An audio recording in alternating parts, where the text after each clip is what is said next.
Professeur Maxime Rayban, chef de service de rhumatologie à l'hôpital Ambroise Paré à Boulogne-Billancourt et en même temps donc directeur de recherche d'une équipe de recherche consacrée à la spondylarthrite ankylosante à l'université de Versailles-Saint-Quentin. La spécificité du centre de recherche, de notre équipe de recherche en tout cas, pas de l'ensemble du centre, il y a d'autres équipes, mais de notre équipe de recherche, c'est de travailler à 100% sur cette maladie. J'ai débuté avec une période où on avait les anti-inflammatoires non stéroïdiens. On utilisait les traitements de fond de la polyarthrite rhumatoïde quand on était en échec. Et la plupart des patients recevaient le méthotrexate, la salazopyrine, qui marche bien dans la polyarthrite rhumatoïde, mais qui marche mal dans la spondylarthrite. Donc j'ai connu une époque où on n'avait pas les anti-TNF.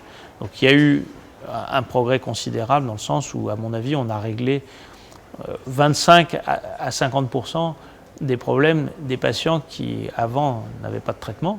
En fait, comme souvent dans la spondylarthrite, les médicaments sont d'abord utilisés dans la polyarthrite rhumatoïde et sont ensuite dérivés vers la spondylarthrite.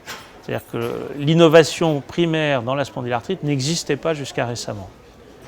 Et on s'est rendu compte qu'en dehors des anti-TNF, la plupart des traitements récents de la polyarthrite rhumatoïde se sont finalement révélés inefficaces dans la spondylarthrite. D'où l'absence d'enrichissement de l'arsenal thérapeutique. Ce qui est différent à l'heure actuelle, c'est qu'on a maintenant des cibles qui viennent de la recherche, propres à la spondylarthrite, et qu'on y développe actuellement des traitements. Donc ça, c'est vraiment quelque chose de nouveau qui date d'il y a quelques années, de ces toutes dernières années.